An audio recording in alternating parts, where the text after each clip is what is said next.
बृहस्पतिवार व्रत की कथा। तो एक बार बोलिए प्रेम से विष्णु भगवान की जय। प्राचीन समय की बात है, भारत वर्ष में एक राजा राज्य करता था। वह बड़ा प्रतापी और दानी था। वह नित्य गरीबों और ब्राह्मणों की सेवा सहायता करता था।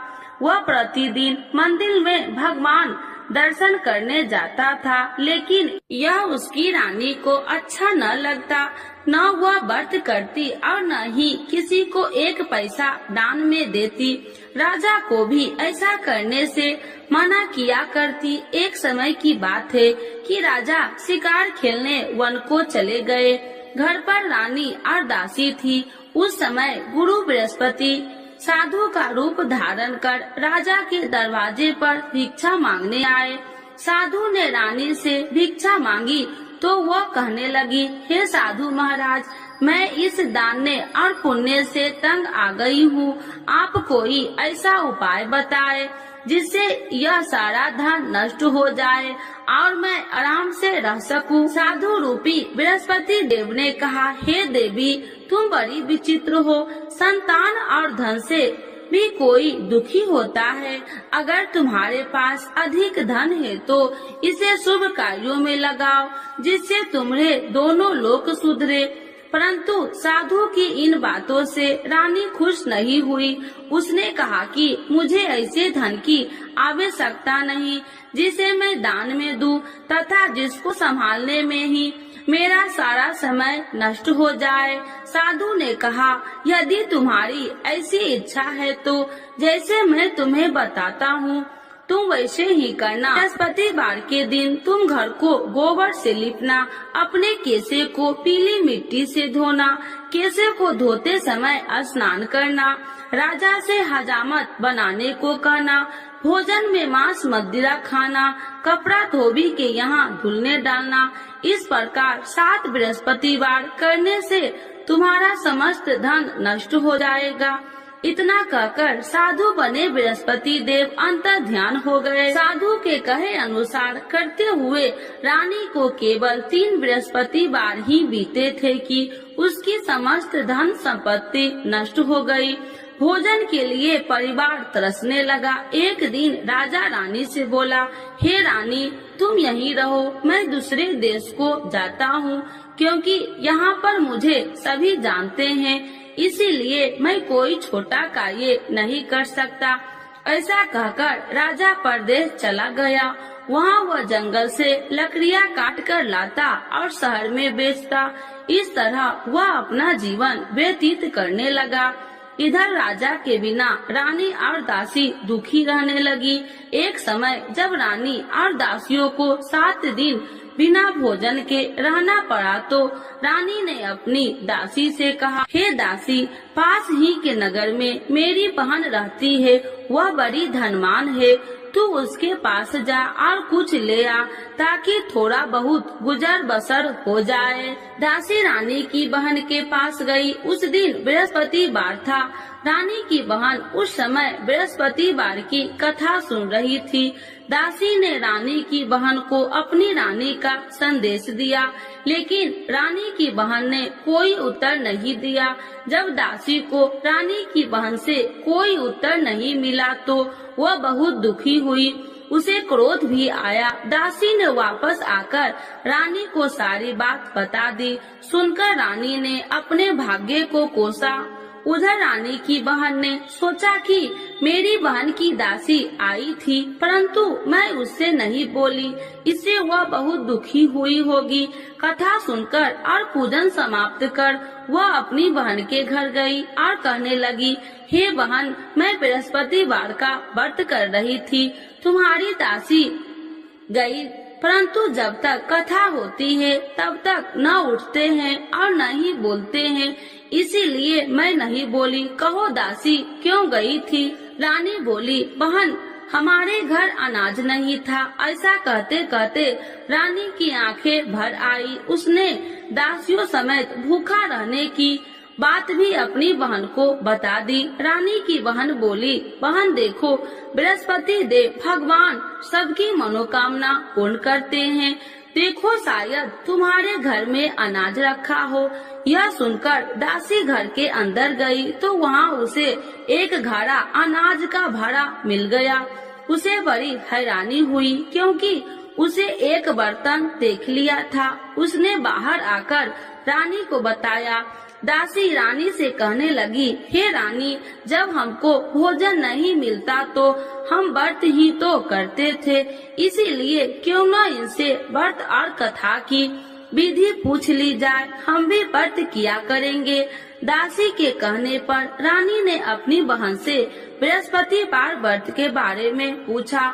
उसकी बहन ने बताया, बृहस्पतिवार के व्रत में चने की दाल और मुनक्का से विष्णु भगवान का केले की जड़ में पूजन करे तथा दीपक जलाए, पीला भोजन करे तथा कथा सुने। इससे गुरु भगवान प्रसन्न होते हैं, मनोकामना पूर्ण करते हैं। व्रत और पूजन की विधि बताकर रानी की बहन अपने घर लौट आई। रानी और दासी दोनों में निश्चय किया कि बृहस्पति देव भगवान का पूजन जरूर करेंगे। 7 रोज बाद जब बृहस्पतिवार आया तो उन्होंने व्रत रखा। घुड़सार में जाकर चना और गुड़ बिल लाई तथा उसकी दाल से केले की जड़ तथा विष्णु भगवान का पूजन किया। अब पीला भोजन कहाँ से लाए? दोनों बड़ी दुखी हुई, परंतु उन्होंने व्रत किया था, इसीलिए बृहस्पति देव भगवान प्रसन्न थे। एक साधारण व्यक्ति के रूप में वे दोनों थालों में सुंदर पीला भोजन लेकर आए और दासी को देकर बोली, हे दासी, यह भोजन तुम्हारे लिए और तुम्हारी रानी के लिए है, इसे तुम दोनों ग्रहण करना। दासी भोजन पाकर बहुत प्रसन्न हुई। उसने रानी को सारी बात बताई। उसके बाद से वे प्रत्येक बृहस्पतिवार को गुरु भगवान का व्रत और पूजन करने लगी। बृहस्पति भगवान की कृपा से उनके पास धन हो गया, परंतु रानी फिर पहले की तरह आलस करने लगी। तब दासी बोली, देखो रानी, तुम पहले भी इसी प्रकार आलस करती थी, तुम्हें धन रखने में कष्ट होता था, इस कारण सभी धन नष्ट हो गया। अब गुरु भगवान की कृपा से धन मिला है तो फिर तुम्हें आलस होता है। बड़ी मुसीबतों के बाद हमने ये धन पाया है, इसीलिए हमें दान पुण्य करना चाहिए। अब तुम भूखे मनुष्यों को भोजन कराओ, प्याव लगवाओ, ब्राह्मणों को दान दो, कुआं, तालाब, बावड़ी आदि का निर्माण कराओ, मंदिर, पाठशाला बनाकर ज्ञान दो, कुमारी कन्याओं का विवाह करवाओ, अर्थात धन को शुभ कार्यों में खर्च करो, जिससे तुम्हारे कुल का यश बढ़ेगा तथा स्वर्ग की प्राप्ति हो और पितृ प्रसन्न हो। दासी की बात मानकर रानी शुभ कर्म में करने लगी, उसका यश फैलने लगा। एक दिन रानी और दासी आपस में विचार करने लगी कि जाने राजा किस दशा में होंगे, उनकी कोई खोज खबर भी नहीं है। उन्होंने श्रद्धा पूर्वक गुरु बृहस्पतिवार भगवान से प्रार्थना की, राजा जहाँ कहीं भी हो शीघ्र वापस आ जाए। उधर राजा परदेश में बहुत दुखी रहने लगा। वह प्रतिदिन जंगल से लकड़ियाँ बीन कर लाता और उसे शहर में बेचकर अपने दुखी जीवन को बड़ी कठिनता से व्यतीत करता। एक दिन दुखी हो अपनी पुरानी बातों को याद करके वह रोने लगा और उदास हो गया। उसी समय राजा के पास बृहस्पति देव साधु के भेष में आकर बोले, हे लकड़हारे, तुम इस सुनसान जंगल में किस चिंता में बैठे हो, मुझे बतलाओ। यह सुन राजा के नेत्रों में जल भर गया और साधु की वंदना कर राजा ने अपनी संपूर्ण कहानी सुना दी। महात्मा दयालु होते हैं। वे राजा से बोले, हे राजा, तुम्हारी पत्नी ने बृहस्पति देव के प्रति अपराध किया था, जिसके कारण तुम्हारी यह दशा हुई। अब तुम चिंता मत करो, भगवान तुम्हें पहले से अधिक धन देंगे। देखो, तुम्हारी पत्नी ने बृहस्पतिवार का व्रत प्रारंभ कर दिया है। अब तुम भी बृहस्पतिवार का व्रत करके चने की दाल व गुड़ जल के लोटे में डालकर केले का पूजन करो। फिर कथा कहो या सुनो, भगवान तुम्हारी सब मनोकामनाओं को पूर्ण करेंगे।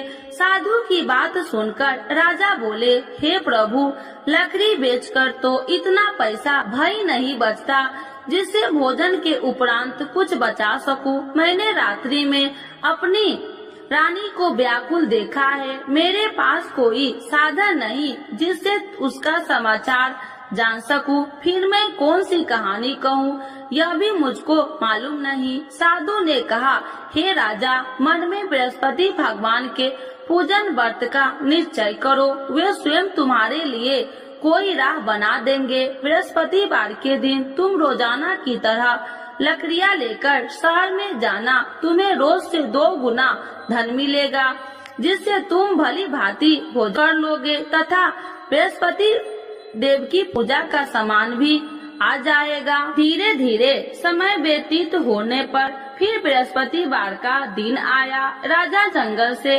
लकड़ियाँ काटकर शहर में बेचने लगा। उसे उस दिन और 2 दिनों से अधिक धन मिला। राजा ने चना गुड़ आदि लाकर बृहस्पतिवार का व्रत किया। उस दिन से उसके सभी कलेश दूर हुए।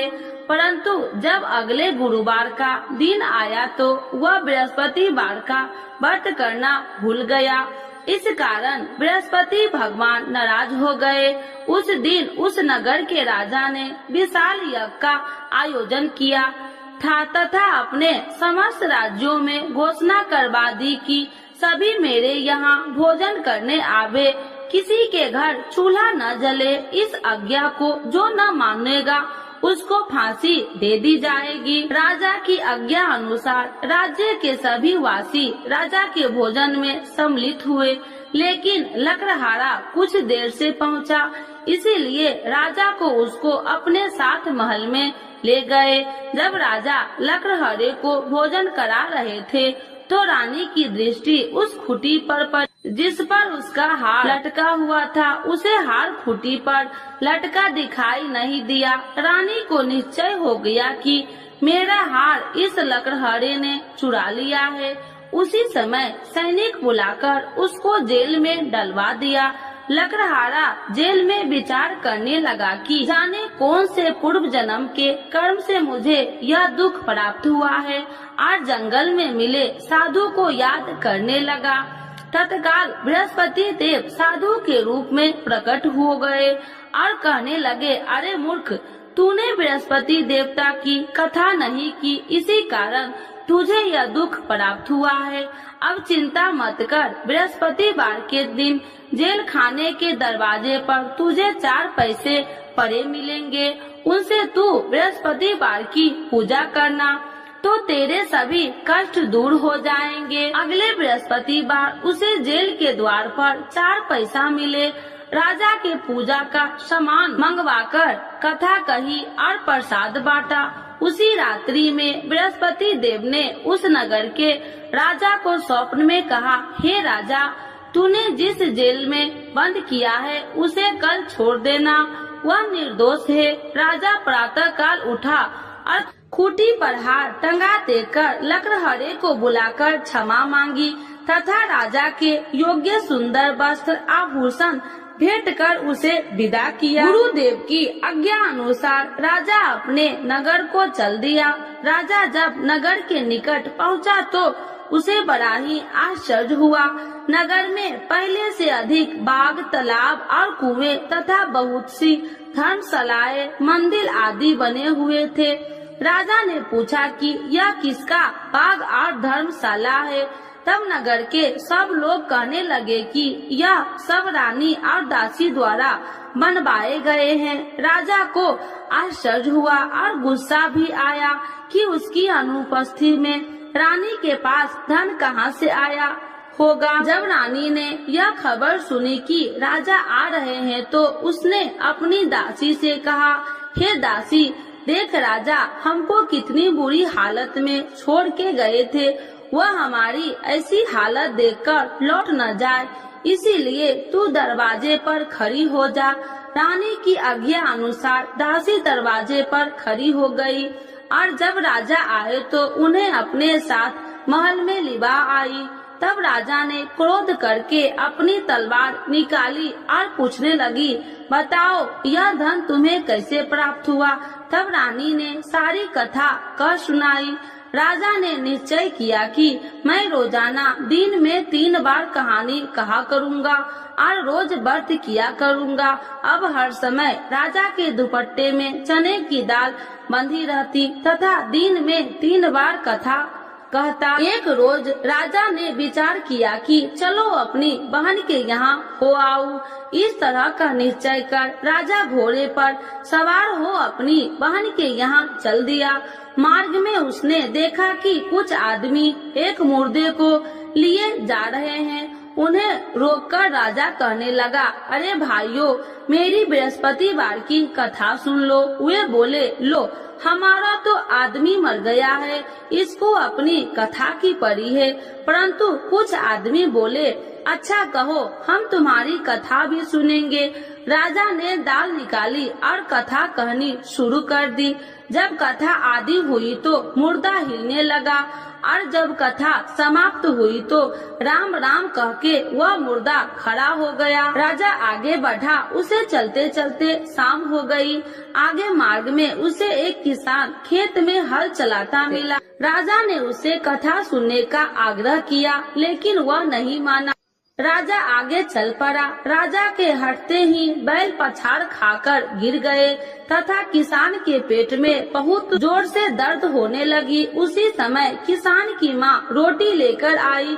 उसने जब देखा तो अपने पुत्र से सब हाल पूछा। बेटे ने सभी हाल बता दिया। बुढ़िया दौड़ी दौड़ी उस घुड़सवार के पास पहुँची और उसने बोली, मैं तेरी कथा सुनूंगी, तू अपनी कथा मेरे खेत पर ही चलकर कहना। राजा ने लौटकर बुढ़िया के खेत पर जाकर कथा कही, जिसके सुनते ही बैल खड़े हो गए तथा किसान के पेट का दर्द भी बंद हो गया। राजा अपनी बहन के घर पहुंच गया। बहन ने भाई को खूब मेहमानबाजी की। दूसरे रोज प्रातः काल राजा जागा तो वह देखने लगा कि सब लोग भोजन कर रहे हैं। राजा ने अपनी बहन से जब पूछा, ऐसा कोई मनुष्य नहीं है जिसने भोजन नहीं किया हो, जो मेरी बृहस्पतिवार की कथा सुन ले। बहन बोली, हे भैया, यह देश ऐसा ही है। यहाँ लोग पहले भोजन करते हैं, बाद में कोई अन्य काम करते हैं। फिर वह एक कुम्हार के घर गई, जिसका लड़का बीमार था। उसे मालूम हुआ कि उसके यहाँ 3 दिन से किसी ने भोजन नहीं किया है। रानी ने अपने भाई की कथा सुनने के लिए कुम्हार से कहा। वह तैयार हो गया। राजा ने जाकर बृहस्पतिवार की कथा कही, जिसको सुनकर उसका लड़का ठीक हो गया। अब तो राजा को प्रशंसा होने लगी। एक दिन राजा ने अपनी बहन से कहा, हे बहन, अब मैं अपने घर जाऊंगा, तुम भी तैयार हो जाओ। राजा की बहन ने अपनी सास से अपने भाई के साथ जाने की आज्ञा मांगी। सास बोली, हाँ चली जा, मगर अपने लड़कों को मत ले जाना, क्योंकि तेरे भाई के कोई संतान नहीं है।